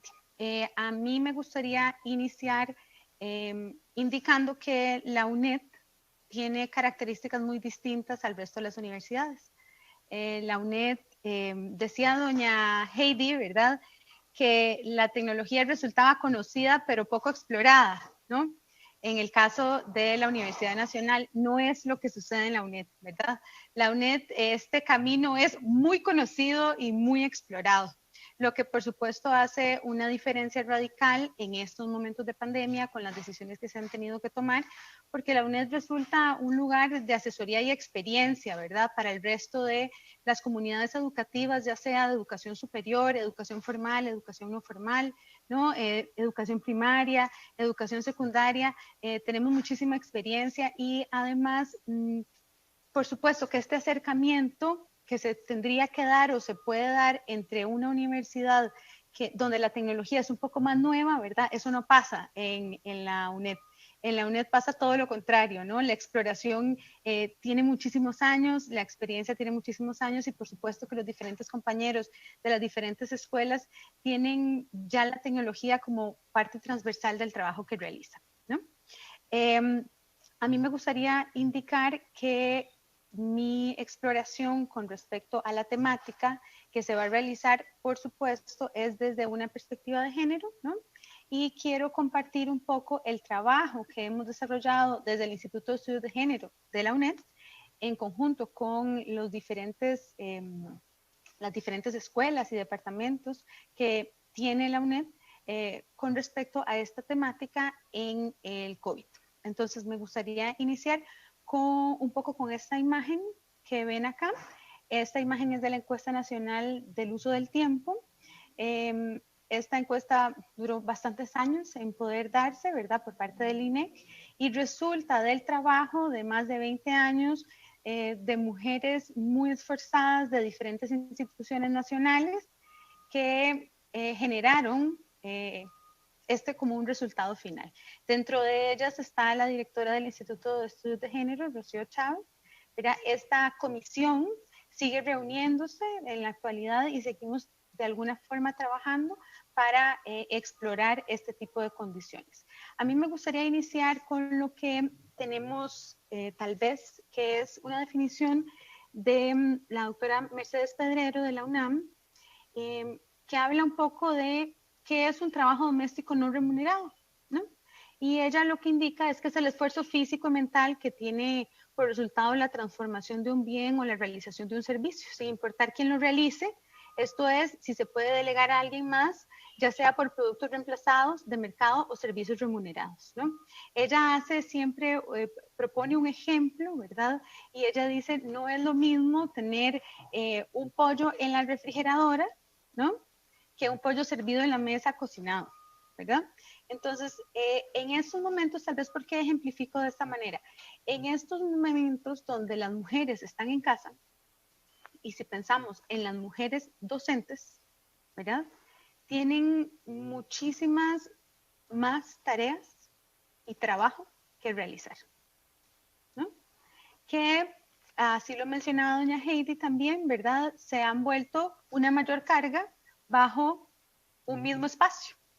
Ayer hacíamos un análisis sobre un producto de una colega socióloga dominicana que ella indica en el estudio que está realizando en una universidad en Berkeley, que en estos momentos los hombres están produciendo y publicando académicamente en un 62% más que las mujeres. Entonces, la relación que hace esta socióloga es que ese trabajo doméstico no remunerado se incrementó, por supuesto. Los chicos están en casa. Si hay una persona con alguna necesidad especial, generalmente, en su mayoría, son las mujeres las que toman este tipo de trabajo y es el que lo realiza. Además del trabajo que usted ya tiene, ¿no? Además del trabajo que usted ya realiza. Y ahora vamos a ir explorando un poco porque lo que me interesa tal vez aclarar es el caso de las mujeres docentes, ¿no? En esta imagen que vemos acá, vemos la diferencia entre la cantidad de horas que realiza de trabajo doméstico no remunerado las mujeres versus los hombres, ¿verdad? Entonces podemos ver claramente que la diferencia es muy importante, ¿no? De 36 a 13.55. Si gusta, pasa a la siguiente diapositiva. En esta otra diapositiva, que por supuesto seguimos en este mismo encuesta que realiza el INEC, lo que se puede ver son las actividades de trabajo doméstico no remunerado más realizadas. Y podemos ir viendo las diferencias entre una y otra. Esto me parece muy importante porque nos permite ir explorando, nos permite visibilizar ese trabajo doméstico no remunerado que a veces como que dejamos ir o pretendemos que se desarrolla de una forma muy natural o ajena a personas que lo realizan, ¿no? Y vemos que la limpieza, por ejemplo, es un 8.59 en el caso de la mujer, en el caso del hombre 3.37, la preparación y servicios de alimentos 13.53 más 3.50, la limpieza 4 y 5 y 51, ¿no? Las compras del hogar es donde tal vez estamos más parecidos, ¿no? 1.34, 1.36. ¿Verdad? Por eso les ponía el ejemplo de no es lo mismo, ¿no? Esto que dice la doctora Mercedes, un pollo comprado y un pollo cocinado, ¿no? El pollo cocinado tiene o remite a otro montón de acciones que necesita hacer una persona previa. Hay una administración previa mental que hace que usted piense cuáles son los alimentos que hay que comprar, cómo le gusta fulanito, cómo le gusta sutanito, a qué horas hay que prepararlo. Eso quiere decir que usted tiene que organizar el horario en casa de las alimentaciones. Si usted tiene uno más pequeñito, ¿verdad? Un hijo más pequeñito, una hija más pequeñita, tiene que organizar, bueno, a este hay que comenzar a darle más temprano, a este más tarde, ¿no? Pensémoslo siempre, por favor, en una conformación de una mujer docente en casa, ¿no? No solo tiene a sus hijos, a sus hijas, a sus personas encargadas, sino que tiene un montón de chicos y chicas que también necesitan de alguna forma muchas de esas atenciones. Siguiente diapositiva, por favor. Okay. En lo que corresponde al ámbito educativo y de las realidades, tenemos que pensar que la educación en casa, por supuesto, se tornó distinta, ¿no? Antes existía un horario donde partíamos a la infraestructura, la institución, ¿verdad? Como infraestructura, y comenzaba nuestro horario a regirse a partir de esto, ¿no? Todo lo demás tenía que estar previamente organizado. Si teníamos colaboración, por ejemplo, o si no teníamos colaboración, igualmente esto estaba indicado porque los chicos o las chicas tenían que salir o alguien tenía que atender a las personas que se quedaban en casa. Y usted hacía una movilización de ese lugar. Las cosas no estaban persiguiéndola en casa, ¿no? Ahora, si algo pasa y usted está en una reunión, está dando una clase, está dando algo, los niños y las niñas pueden estar ahí. Las personas que tengan una necesidad pueden estar ahí, el timbre suena, ¿no? Su nivel de concentración comienza a disminuir. Y otra cosa importante es que comienza a reflejarse los involucrados en los procesos educativos en casa. Aquí quiero referirme un poco al trabajo que realizamos desde el Instituto de Estudios de Género, donde lo que realizamos fue una propuesta que nombramos de alguna forma relaciones igualitarias en construcción, porque comenzamos a visibilizar a través de nuestras compañeras, muchas de nuestras compañeras también de la Escuela de Educación, comenzamos a visibilizar de alguna forma que la distribución de este trabajo, particularmente este trabajo doméstico no remunerado, estaba siendo la causa de muchísimas problemáticas en casa, ¿no? Estamos partiendo que esta distribución de este trabajo no remunerado tenemos que visibilizar los diferentes tipos de familias que tenemos, ¿verdad? Y recordemos la importancia de la cantidad de familias que tenemos que son jefaturas de mujeres, donde hay una compañía de un personal externo, una trabajadora doméstica, o existe la colaboración de generalmente una tía, una abuela, una hermana, ¿no? Entonces, no podríamos, ¿verdad?, dejar de caracterizar nuestra sociedad de acuerdo a las familias que tenemos y no pretender que todas las familias son mamá, papá e hijos, ¿no? Tenemos una variedad enorme de familias y van a caracterizarse de forma distinta en la ruralidad y claramente en el GAM. Otra de las condiciones que a mí me gustaría dejar clara es que me parece que para todos, tanto para don Gilberto como para doña Heidi, y estoy de acuerdo en esta posición, la pandemia lo que llegó realmente fue a hacernos muy visibles las desigualdades. Y ahora, siendo usted docente, no es que las desigualdades se disminuyeron, comenzaron a ser un problema muchísimo más atroz para el desarrollo profesional y para el desarrollo educativo de las personas. Esto es clave, ¿no? Ahí estaba esa desigualdad, ¿no? Esto es como pensar que las cuarterías no existían. No, sí existían, no las veíamos, ¿verdad? Y este tipo de análisis es importante de tener. Otra de las condiciones que es importante para nosotros determinar es los maternazgos y las maternidades, ¿no? De acuerdo a la teoría feminista, el maternazgo es otra forma en que las mujeres se convierten en madres de los demás. No necesariamente son madres biológicas de esas personas, pero ejercen ese tipo de funciones, ¿verdad?, para el resto. Entonces, socialmente a las mujeres se les ha considerado como las responsables del cuidado de sus familiares, aunque por encima de sus propias necesidades. De esta forma, lo que pasa con las mujeres es que son madres de sus hermanas, de sus hermanos, de sus parejas, de sus esposos, de sus alumnos, alumnas, hijos, hijas y padres de familia. La diferencia entre los conceptos de maternidad y maternazgo estriban en que la primera, en el caso de la maternidad, es un proceso biológico que las mujeres asumen junto con los cuidados posteriores que requiere el ser humano durante un periodo determinado de tiempo, ¿verdad? De acuerdo a las condiciones que se tenga. Y mientras el maternazgo es una forma de represión que convierte a las mujeres en las madres de los demás, debido a que de forma pasiva y casi invisible se les obliga a consagrarse a los demás e ignorar su propio desarrollo personal y profesional, así como sus necesidades. Lo que pasa es que la distancia que existía entre lo público y lo privado, que era cuando yo me voy a la institución a trabajar, ¿verdad? Y ahora que me quedo en casa y además realizo el mismo trabajo, eso dejó de existir, esa separación dejó de existir. Entonces, aquella carga que se tenía comenzó a estar siempre alrededor. Esa división no existe.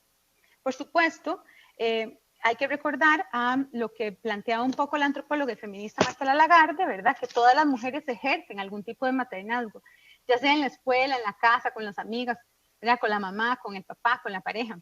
E históricamente la maternidad ha constituido una forma de realización.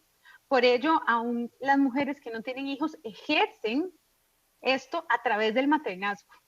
Y se piensa de una forma muy natural, muchas veces se cree que sin ningún tipo de malicia, ¿no? Que la mujer será la que se hace cargo de los papás si se enferman, la mujer se hará cargo de tomar las decisiones, porque como las mujeres saben de eso, de cuidar, ¿no?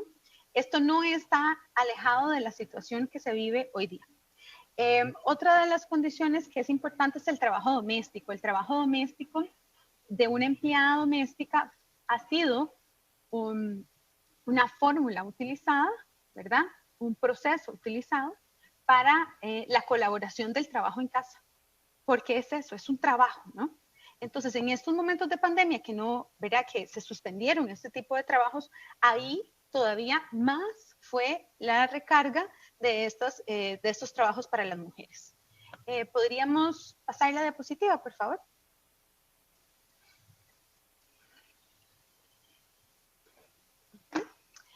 Con respecto a las desigualdades, es importante sostener que las desigualdades, por supuesto, tal y como yo lo planteaba anteriormente, va a depender de las características contextuales, pero hay algunas que sí han estado determinadas como en claridad de acuerdo a los expertos en esta pandemia.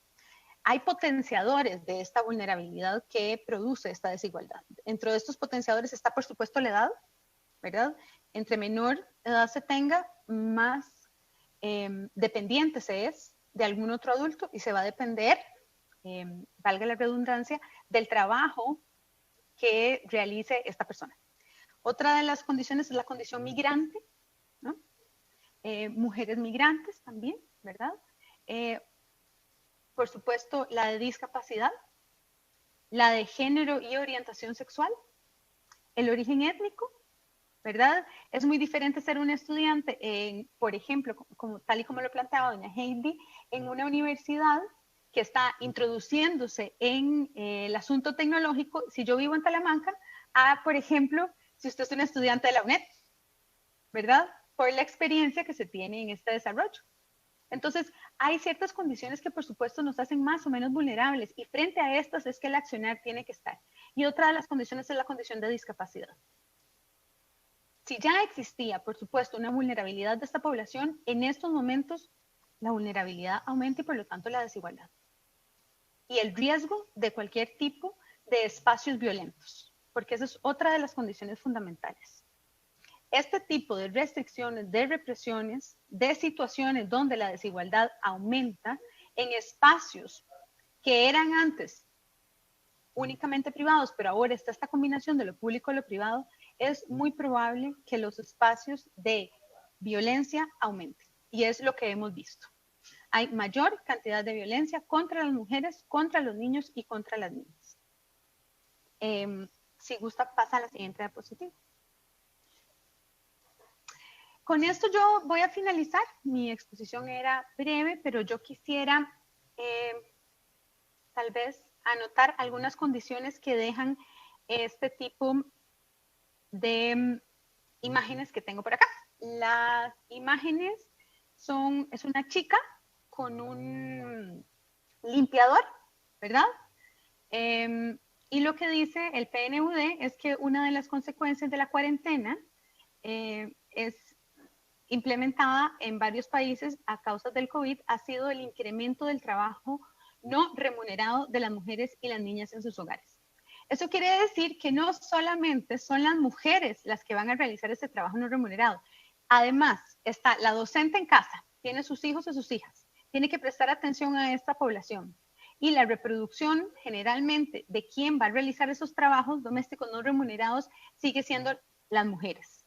Pero además, esta docente tiene que encargarse de las desigualdades que pueden existir en su aula, ¿verdad? Tal y como lo indicaba don Gilberto en su presentación.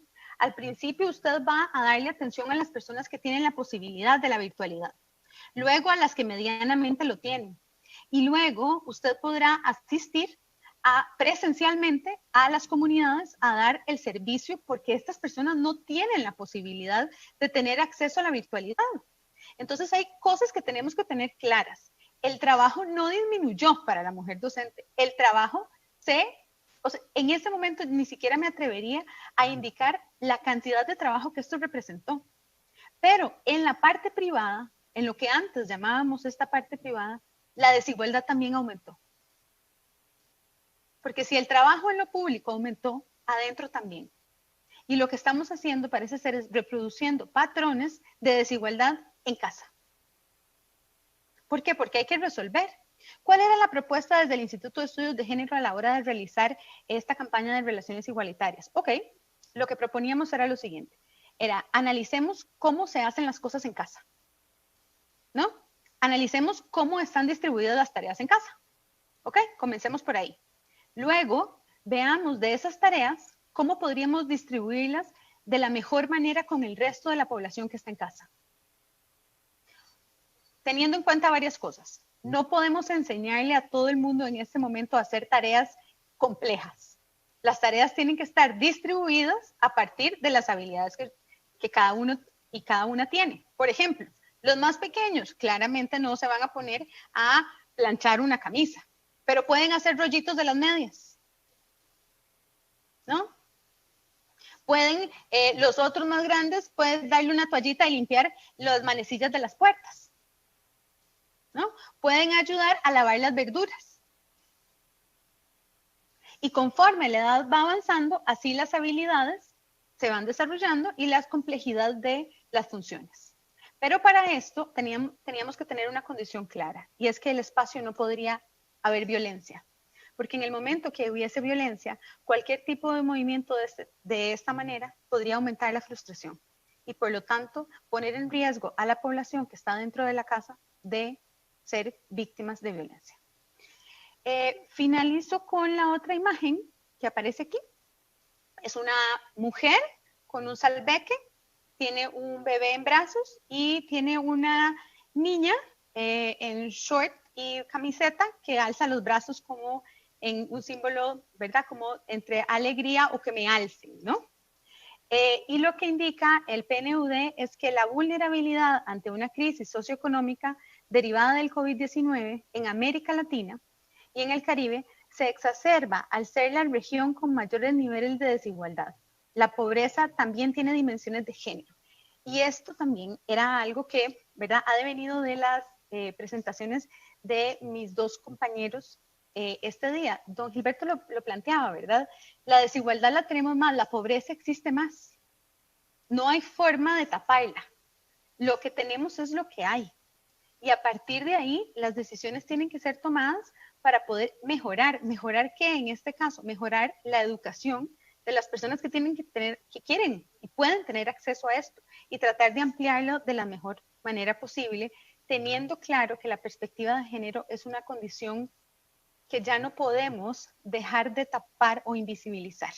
Es una condición que está ahí, ¿verdad? Y que necesitamos que utilicemos estas herramientas que nos han permitido los estudios feministas desde hace muchísimos años, ¿no? Para poder introducir de la mejor manera la eliminación de esta violencia de género. Muchísimas gracias.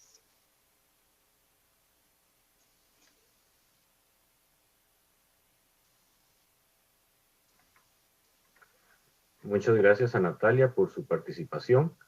Vamos a abrir en este momento el espacio para las preguntas que les habíamos solicitado al inicio que se fueran colocando en el chat. Entonces, vamos a empezar con algunas de ellas. Esta primera pregunta es para don Gilberto.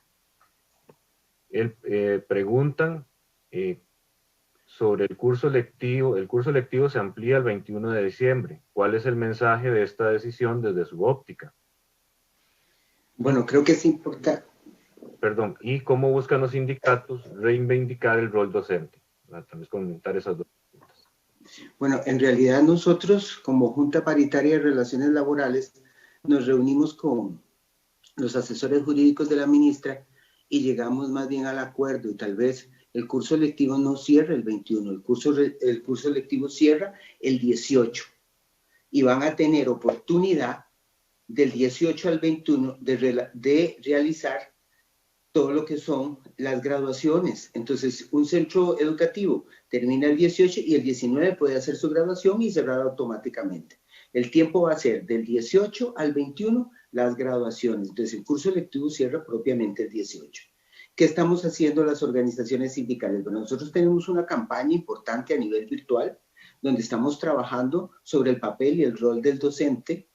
Vean que nosotros durante el proceso de la virtualidad fuimos la única organización que nos metimos y fuimos a donde los docentes estaban trabajando en sus hogares y lo pusimos en una plataforma virtual que tenemos desde prácticamente el 2014. Nosotros iniciamos los congresos virtuales prácticamente desde hace 7 años. Entonces, y lo dijo muy bien doña Natalia, no es lo mismo cuando has trabajado en la virtualidad desde hace mucho tiempo que entrar a la virtualidad en este momento. Y tiene toda la razón.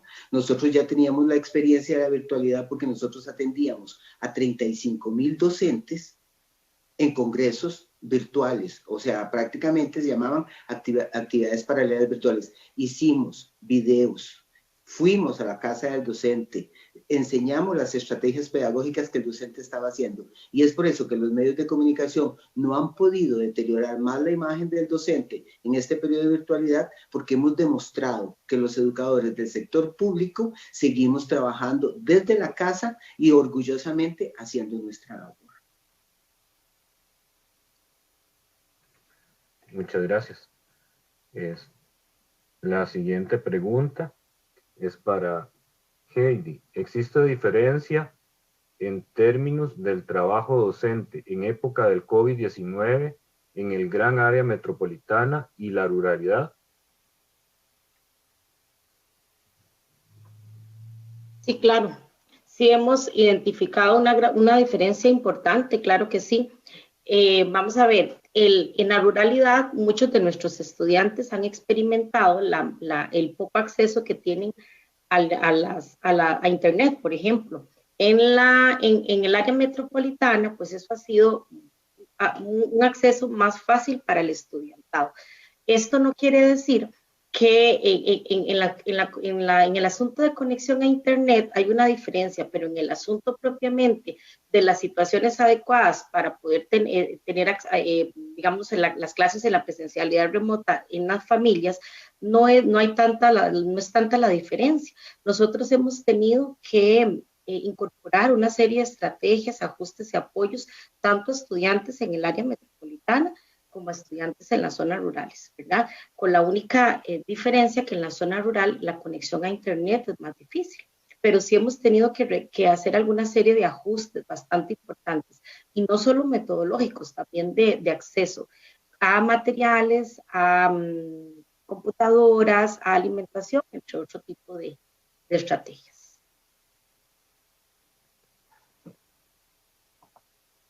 Muchas gracias.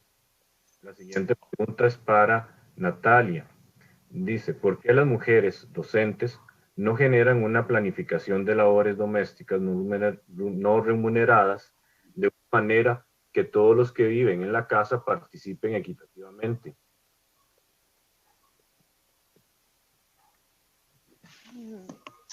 Bueno, yo creo que ahí entran muchísimas cosas en juego, ¿verdad?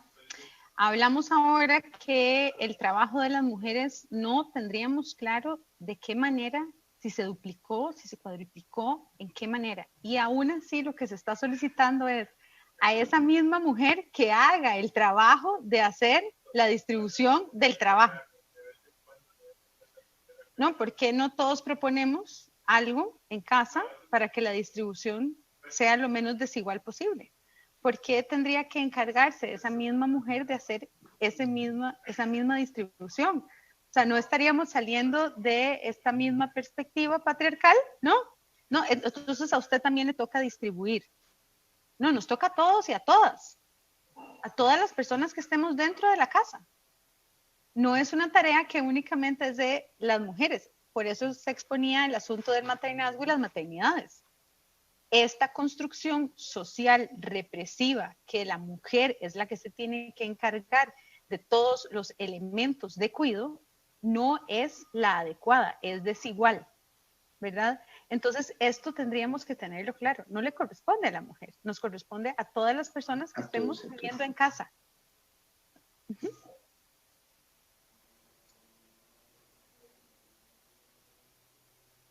Muchas gracias. Tenemos una pregunta más para Gilberto, para don Gilberto en este caso. Nos plantean, bueno, ¿qué se hace con los docentes que no están haciendo su trabajo? ¿Y qué recomendaciones daría a las universidades públicas ante la incertidumbre que viven los docentes hoy? Yo creo que es una pregunta muy importante, porque en este momento definitivamente no solamente es responsabilidad del proceso educativo y de formación de las universidades, sino prácticamente también de organizaciones sociales del Magisterio Nacional y del Ministerio de Educación. Tanto es así que una de las grandes recomendaciones es mejorar las plataformas tecnológicas para el próximo año. Realmente tenemos que estar preparados y creo que una de las cosas importantes que tenemos que entender en este momento es que definitivamente la virtualidad vino para quedarse. Aunque nosotros volvamos a abrir presencialmente el curso lectivo, habrá una parte de virtualidad que tiene que seguir trabajando, que tiene que seguir laborando y que posiblemente nosotros tendremos que adaptarnos a esa virtualidad. La otra, se demostró que también muchísimo del quehacer educativo es eficiente y es efectivo dentro de la virtualidad y que posiblemente esa virtualidad habrá que desarrollarla para mejorar las condiciones del proceso de aprendizaje de los estudiantes. Entonces, la infraestructura educativa va a ser uno de los retos para el 2021 y para las universidades, la formación de docentes con conocimientos tecnológicos importantes para adaptarse al proceso de educación-aprendizaje de la nueva generación.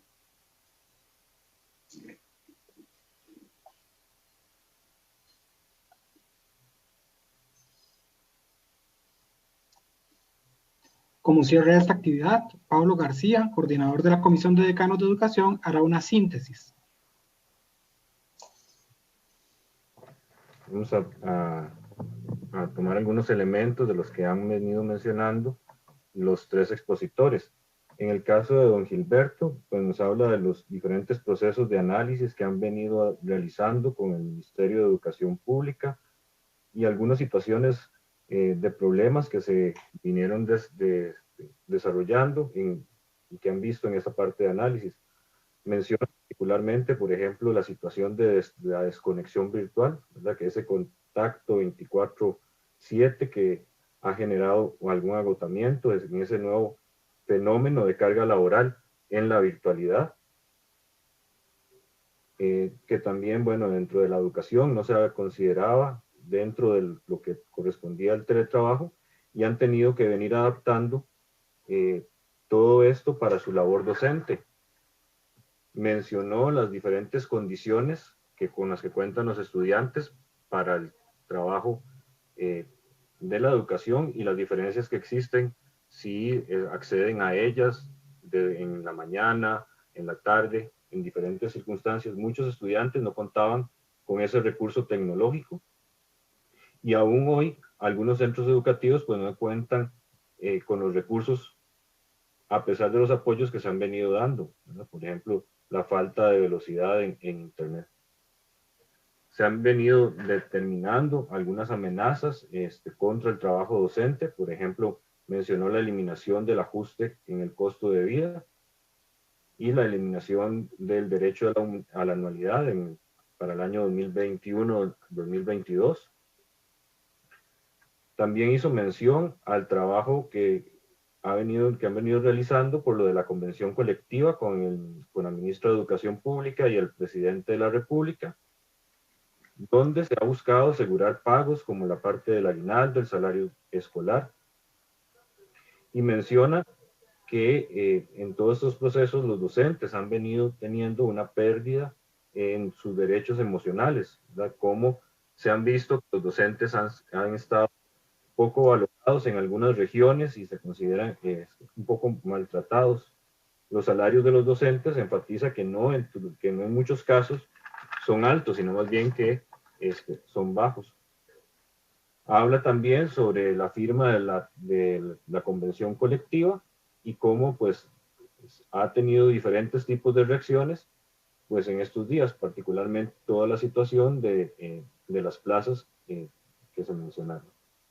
También plantea que cerca del 90% del estudiantado hoy asiste al sistema educativo público y nos contaba que el presupuesto 2021 no muestra un incremento y cierra planteándonos cómo en el 2002 lo que se había pagado por el ROP y la forma en que se le va a devolver a los trabajadores, que no va a ser como usualmente se ha venido dando. Habla de esa devolución ahora en 3 tractos, dividido en esos 3 tractos, pero que después del 2021 se pagaría por el número de meses, dividido por el número de meses de aquí al 2030. Toda esta situación que se ha venido planteando desde la pandemia, pues no ha sido una situación sencilla. Doña Heidi León nos invita a reflexionar sobre la complejidad de los escenarios inciertos que se han estado viviendo por la pandemia, describiéndonos inicialmente algunas imágenes del accionar en la Universidad Nacional. Dice que esto nos sitúa en una nueva realidad, nuevos escenarios, nuevas prácticas cotidianas que han mostrado la fragilidad del sistema educativo en el aspecto tecnológico. El teletrabajo ha sido el medio para poder dar esa continuidad a la educación en medio de las circunstancias actuales. Se pasa a una presencialidad remota que ha tenido que llevar a hacer diferentes tipos de ajustes. Y resalta la labor de los docentes para dar una respuesta a los procesos educativos. Y en las universidades se han tenido que plantear ese aprender a aprender. Y nos invitaba a reflexionar con una serie de preguntas sobre si hemos visualizado nuevas formas de educación o cómo nos hemos reinventado como docentes. Menciona también una serie de cambios experimentados desde los ajustes metodológicos, de las nuevas dinámicas familiares de los estudiantes y los padres de familia, quienes en medio de esa cotidianidad han tenido nuevas labores y donde resalta que la labor en el caso de las mujeres se ha visto duplicada. Particularmente menciona un porcentaje alto de docentes en la UNA que son mamás. Sin embargo, ante todo esto resalta el compromiso y la energía de todos los actores en este recorrido, que lo menciona como un recorrido didáctico y creativo, y que en el que se ha entrado en un terreno que era conocido, pero tal vez poco explorado, haciendo mención a la parte de la tecnología.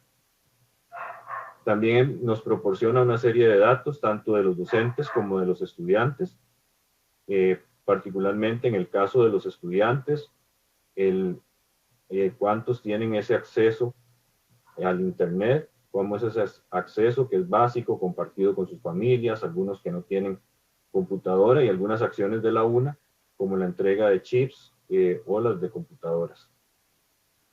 Igual, en el caso de los docentes, cómo han tenido que realizar ajustes metodológicos también para atender a la población de estudiantes con discapacidad, y que la mayoría de los docentes, un 63% mencionaba, no han tenido experiencia en impartir clases en forma virtual o bimodal. Dentro de todo esto también menciona que la deserción con respecto al ciclo anterior fue menor, y entonces se plantea, bueno, cómo se va a proceder futuro. También habla de que los proyectos de extensión han tenido que reivindicarse o reinventarse, más bien para poder acceder a las comunidades. Y señala también que casi todos los cursos que se imparten se migraron a la presencialidad remota. Comenta sobre una preocupación y algo que hay que velar, que es sobre la salud mental y física, porque ha generado, por ejemplo, patrones de ansiedad o cambios en esos patrones de sueño. También menciona como un resultado que no existe o no pareciera existir preferencia entre lo presencial y lo remoto, sino que más bien pareciera que se apunta a un futuro hacia un uso mixto.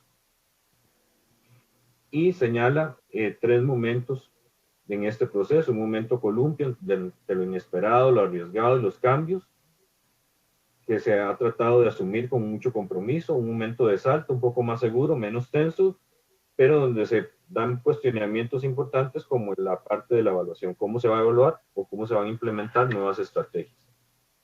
Y el salto hacia el vacío sobre ofrecer nuevas, y el final, que es el vacío, ofrecer nuevas formas, renacer, redescubrirnos, donde la tecnología está como parte elemental. Resalta finalmente como algo importante la actualización de los docentes. No existe, y bueno, lo que no existe es la preferencia entre lo remoto y lo presencial. Finalmente, Natalia Mora nos presenta un estudio que tomó más de 20 años en la Encuesta Nacional del Uso del Tiempo, y en el cual se habla sobre el trabajo doméstico no remunerado y cómo ha aumentado la carga de las mujeres en estos momentos. Como un dato menciona cómo en el caso de los hombres están publicando en un 62% más que las mujeres.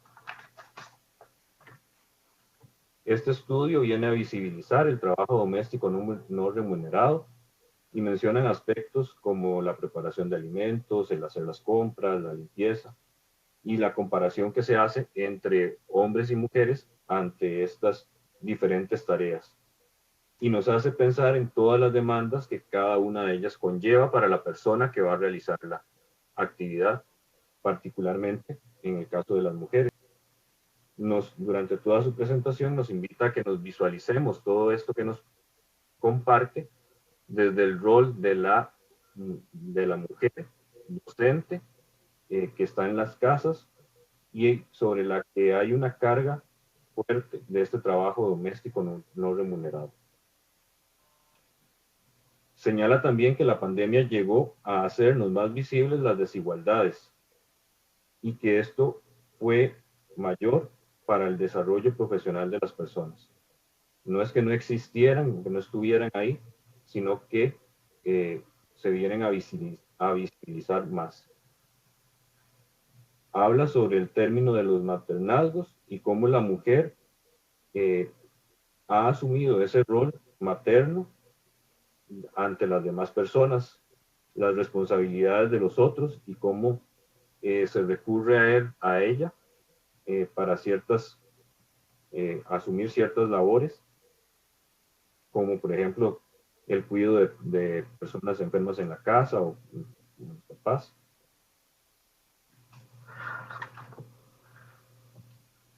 Ha habido definitivamente un recargo más hacia las mujeres. También nos habla sobre las desigualdades y que las desigualdades dependen de las características contextuales. Hay potenciadores de estas desigualdades y dentro de ellos menciona algunos como la edad, el género, el origen étnico o los migrantes. Ha existido un aumento, ha tendido a aumentar lo que fueron los espacios de violencia. Una consecuencia de la cuarentena es que ha aumentado ese trabajo doméstico no remunerado, tanto para las mujeres como las niñas. Los docentes atienden esas desigualdades con los estudiantes en las aulas. Ellas, como mujeres docentes, también tienen que estar atendiendo las situaciones diferentes de sus aulas. El trabajo para la mujer docente aumentó en lo particular y en lo particular también. y nos cierra invitando a reflexionar cómo podemos hacer esa redistribución de las tareas de la casa de forma que todos estén involucrados según las características propias de cada uno de los miembros de estas familias. Muchas gracias. Gracias a usted, don Pablo, por la coordinación de este conversatorio. Agradecemos también a don Gilberto, doña Heidi y doña Natalia por sus presentaciones. Concluimos así. El Consejo Nacional de Rectores, CONARE, y en especial la Comisión de Decanos de Educación, agradecen por su presencia en esta actividad académica. Que tengan un buen día. Muchas gracias.